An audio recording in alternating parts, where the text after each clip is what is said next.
Hello everybody, how are we doing? We're having a good time, yeah? Well, this is a crazy Amiga event. Look at how many people we've got. I can't believe it's this big. And I'm Ravi Abbott, if you're wondering who's talking at the moment, and I'm from the Retro Hour podcast. So we've done a podcast every single week, and we've just hit 500 episodes. And, oh, thank you. And we absolutely love to interview people. And today is no exception. We have Erik Simon here from Falion. Some absolutely amazing games that really push the Amiga to their limit. So we're going to do a half an hour interview now as well, and just kind of get into the history. How are you doing, Erik? You okay? Pretty good, pretty good. Maybe a bit too much partying last night, but that's nobody's fault but mine. What do you think of this event, seeing so many people here?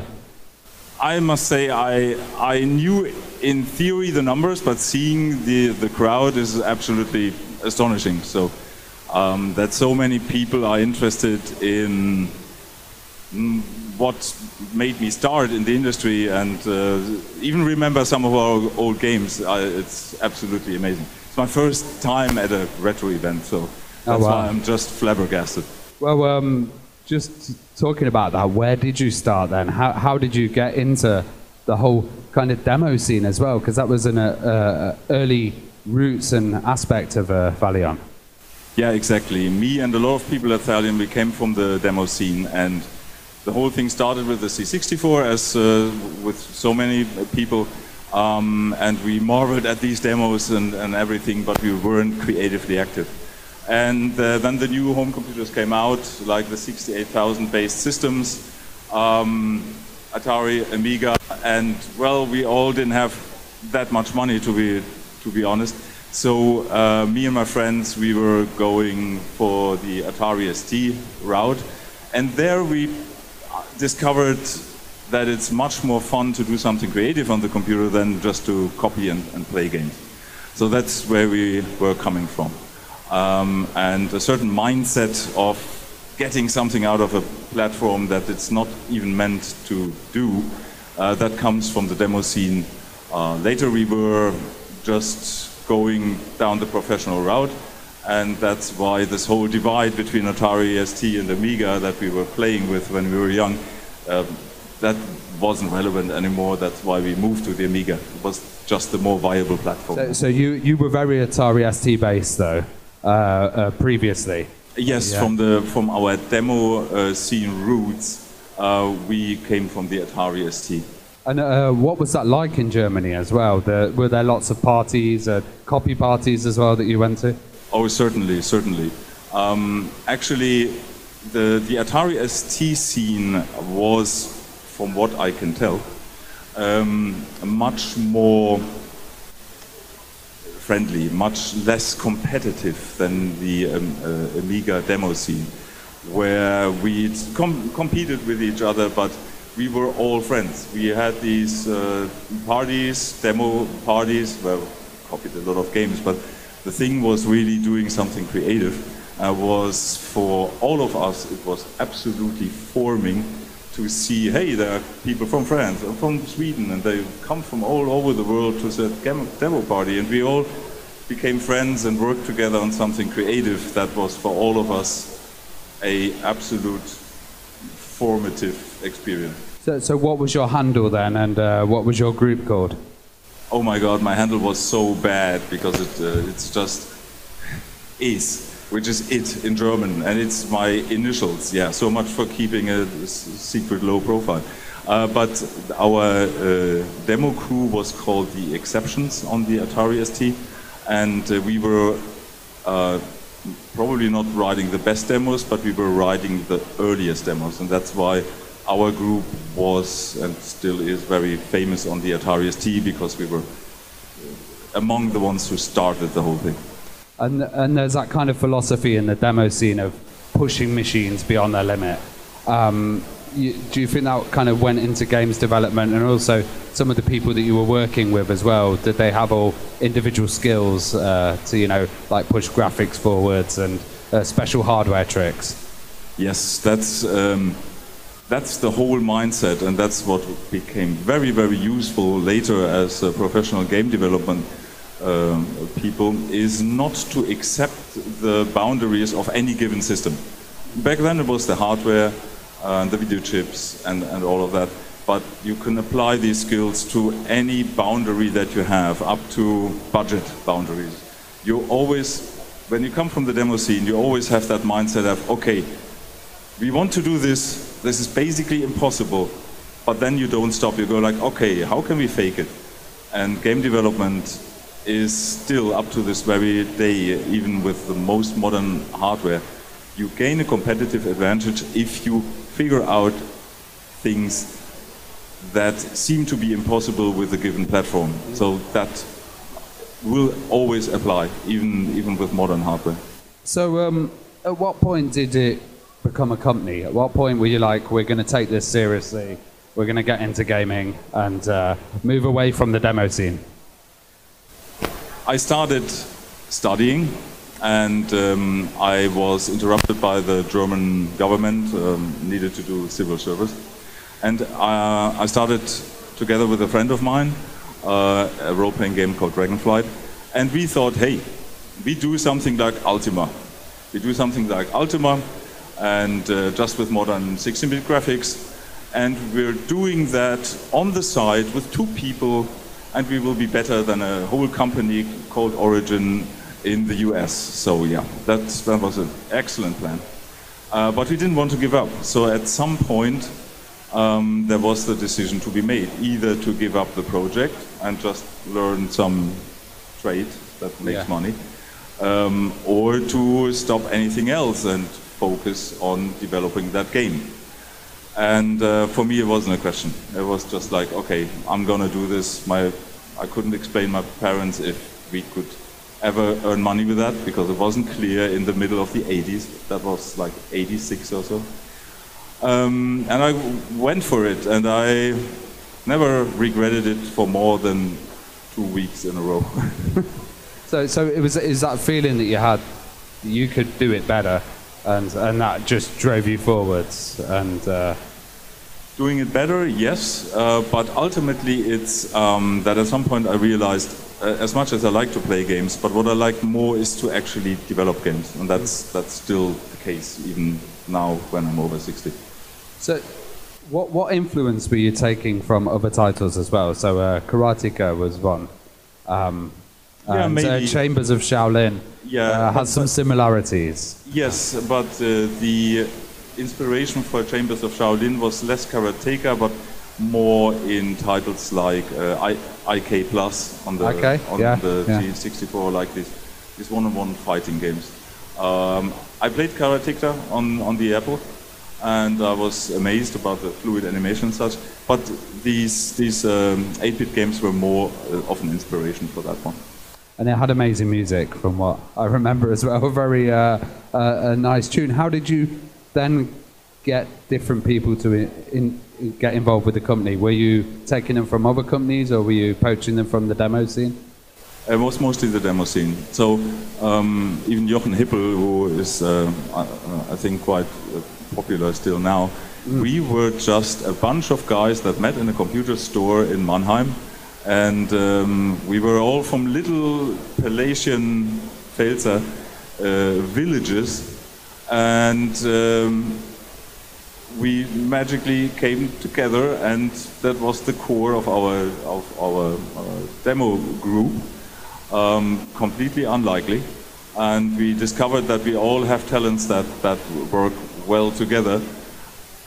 This demo group came into the demo scene, and that's where we draw on when we founded Italian. It was a crystallization point for all kinds of people out of the games industry. Actually, one of the reasons that I'm so hungover is that I spent a week partying with people that I got to know back then, end of the 80s, from the UK, from all over the world, and we sort of reconnected recently. So I partied in Malta with them for a week. Guys like that went out into the industry, the tech director of Gods of War, the art director of King. He actually made these little shiny Candy Crush bubbles himself. And so the connections that we made by then, they still hold. I was interested then, did you have like a physical office? How did the company form? Because with the demo scene, there's that kind of idea of remote work, which we have now, but it wasn't so established back then. No. Guys, remember, we were sending discs around via post. There was no internet. There was nothing. We were not into BBS stuff. It was all BP and not enough pixels. And no, we actually needed a physical office because that was the only way to develop games. Yeah. Look, we didn't have a server. We were carrying floppy disks from one machine to the other in order to assemble any game. Yeah, we just needed to be in the same spot, and that was somewhere in Gütersloh, which then got flooded by crazy Swedes and French people and UK people and Dutch people, and they all came to our office. Well, sometimes it can be said that some of the ports from the Atari ST to the Amiga weren't of the best quality. What was your approach to kind of porting games and projects? Oh, quite frankly, when we were porting Atari ST games at the beginning to the Amiga, we did straight ports. It was just otherwise financially not viable. I mean, you cannot redo all the art from 16 colors to 32 colors. It would just not make any financial sense. However, at some point we dropped the Atari ST because the sales numbers went down and focused on the Amiga. And we did the same on the Amiga that we did on the Atari ST, and that is to try to push its boundaries. And that's when some, I guess, quite nice-looking titles came from us. And I was wondering as well, you know, coming from England, what the difference is between the British game scene and the German game scene was as well, and the kind of the different regions of where you were sending these things out. You know, there was also Australia as well. There was some Americans, so it's quite a global thing throughout Europe as well. From what I remember, I think the German scene was very much focused on technology, on wild coding tricks to just put off some soft scrolling and stuff like that. When we were founding Thalion, we were absolutely having the mantra, okay, we know the technology, we need to focus on the fun and gameplay. But in hindsight, I think we still sort of put too much work into the technology. And in UK and in the US, well, these games ran on half our frame rate, but often they were just better games. Yeah. I was wondering then about No Second Prize as well, because that was just beautiful. The 3D work on there, and also the speed and the frame rate that it ran at. It must have been a huge effort to kind of get it to that standard. That's solely the credit of a Swiss guy called Christian Jungen, who was an absolute amazing coder, but it was very hard to get him to finish anything. And the reason that these routines are so optimized is that he spent half a year on some core polygon drawing routine, rewriting it 150 times. And he would have spent 10 years of his life without ever releasing anything if I wouldn't have physically threatened him to finish anything. So it just took a lot of time for these 3D routines, and that's all of the magic. He was so into optimizing that he couldn't stop optimizing, and what came out of it was then mind-blowing. Yeah, it was beautiful, but also when people had accelerators or they had more memory in their Amiga, it would actually run smoother as well, where other ones would just have that kind of lock in there. Yeah, although I remember the Amiga show where we had run No Second Prize on a perfectly vanilla A500, and we actually, after half a day, needed to put up a big sign that like, this does not have any turbo cards or whatever. It is a vanilla Amiga, because we got asked like 150 times. People looking in the trapdoor to see if there was any trickery. Yeah. Well, talking about that as well, because a lot of the titles were aimed for the kind of A500, and then you had the 1200 come out. What were the differences, and was it kind of going for that lowest common denominator, the system that everyone was going to have, the A500, and optimizing that was your priority? Actually, we always tried to just get amazing stuff out of the lowest hardware platform, with one exception. If my memory doesn't fail me, guys, it's like 35 years ago, cut me some slack. But the Ember Moon 3D routines, these actually could use the 68020, and they did some extra stuff on the Amiga 1200. Yeah. So with our last games, yes, we actually used optional better hardware, but that was in the very last days. Yeah. Which is really good to have that kind of, you know, optimizations for a different system, put it in and it runs better as well. And then you guys came around to releasing Lionheart, which is just an absolute technical marvel. Could we get a round of applause for Lionheart? Because I just think it's such a nice game. How did you go about creating that, and how long did that project take? I knew that I still remember we failed one deadline, but I think we only needed one extension. The history was that Erwin Klockhofer and Henk Nieborg, who was the graphic artist, they approached us with a game that they made. I think it was called Ghost Battle, which was okay-ish, and Thalion published it.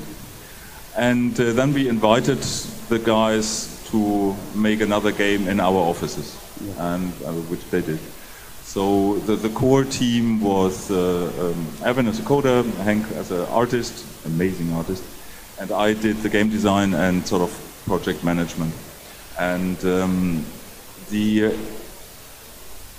what might be surprising, we don't do any special tricks. Yeah. We just use the hardware to its full extent. For example, all the colors in the first level with the parallax scrolling and everything. There was some support 3D routines with a like 3D kind of scrolling from Michael Bittner. But all we do is to use copper lists in an artful way. That's it. And all the other levels, they all use different graphics modes. I have no idea why no game that I'm aware of back then used all the video modes that the Amiga could do. They all focused on one video mode, and the whole game ran into like 16 color mode or dual play field mode or whatever. We just, depending on what the level design should be, we used the best graphics mode. And the rest was just good old-fashioned artistic talent and really good coding, but there was no kind of hardware busting tricks that we did on the Atari ST. For example, like full screen scrolling, we could do that by messing up the hardware, but we didn't need to do that on the Amiga. And I think it was such a breakthrough title as well, because like that use of palette as well, and it running on a lower end system, but also just the artwork with Henk as well. You know, that was one that really got people's attention. What was the reaction after you released that? Do you remember from the magazines and the wider press? We did have some good reviews and such, but there wasn't like this overwhelming reaction. I think only in hindsight people realized, hey, that was one of the peak technological titles of the Amiga. I don't remember that there was a lot of excitement back then, and it was also not a commercial success. Yes. Yeah. One of the things that we, coming from the demo scene, coming from the cracker scene, we were very aware that there is no such thing as a protection that works for a longer time. So we just did not protect the game at all. I don't know if Lionheart runs on an HD. Ember Moon did. No, we actually took great care that you could copy at least Ember Moon on a HD, so they run from an HD. No protection whatsoever. Like, okay, here guys, that's the best we can do. Either you buy this or we move to the PC. Well, we moved to the PC. Yeah, and inevitably that was happening with a lot of Amiga companies as well, and some of the releases that were happening later on, and you know, trying to fight the copy protection back then was probably a pointless endeavor, or a little challenge for some people. Talking of the Amber series as well, the trilogy, what was it like doing the specific improvements for that as well? Because I know later on it got really, really big with the amount of levels and choices and options in those games. The Ember series had one special approach, and that is that Carsten Köper, he is the main game designer. He wrote a complete editor system in BASIC, basically, that prepared all the data for the game, which was later, much later, called data-driven game design. We didn't know that this was a thing. It was like, for us, it was a bit weird. We had this guy who had a really cool role-playing game written in BASIC. It looked very bad, but there was such a lot of amount of options, and we got like, okay, we take this, we write a front end in assembler that looks and performs well based on this data set, and that was such a good experience, because we could we hard-coded our games back then, and this was not a hard-coded game. This had a front end, and then with the editor you could make content in a very short time. Yeah. So we accidentally sort of discovered data-driven game design before it was even a thing. That's why these games are still so deep and have so much content. Afterwards as well, then, you know, Falion weren't in the Amiga scene anymore, and you moved on to bluebyte? Exactly. We moved over to bluebyte, did Albion, which was sort of the spiritual successor of the Amber series, but we didn't complete that for, like, we didn't call it an Amber series game. It's a completely different setting and everything, also for legal reasons. I mean, it's a new company and all of that. So yeah, so that was sort of our transition from the 16-bit to the PC, still using this editor set. And then we've seen Settlers 2 here. You were working on some later Settlers titles as well for the PC. What was it like working on that series? Oh, that was a wild ride. I mean, I didn't have anything to do with Settler 1, and I think there are now efforts to bring out Settlers 2 on the Amiga, right? Yeah, they've just got it boxed over there, so they managed to do it, which is nice to see. Yeah, very cool. Yeah. Now the Settlers, Settlers 3 is one of the games I was involved in. I'm still proud of. Although back then that was the first title that I took responsibility purely as a manager, so I wasn't creatively involved. And that was really, really hard and stressful. If I have so many war stories from this game, it could fill 2 hours. Just one thing, we had this multiplayer mode in there, and it was one of the very first games where you could actually play over the internet. But we also had one isolated machine in our network which was full of viruses, because we always tested the games, does it still run when the machine is infected? And there we realized, like a couple of weeks before Goldmaster, game doesn't run. We checked it, okay, maybe some virus interferes. No, we had code in there that made the game only playable with a fixed internet connection in 1996, I believe. We nearly shipped this game, and it could only run with internet connection, which maybe 5% of people had back then. Yeah. God. Limiting your audience a bit. Yeah. Well, final question, because we haven't got long. I was just wondering, do you think we'll see any remasters or kind of re-releases or remakes of Falion stuff? Yes, I get a lot of contacts about that all the time. It's a bit complicated because of the legal situation. There seems to be a entity that still holds some rights of the Italian titles, which isn't very communicative. So I know a few people, I'm not one of them, who tried to reach out to that company to clear the rights to do these remakes.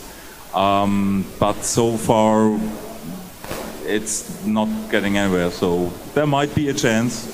Fingers crossed. If the legal situation is cleared. Let's see. Hopefully we'll see that one day. Well, thank you so much, Erik, for joining us. Can we get a big round of applause?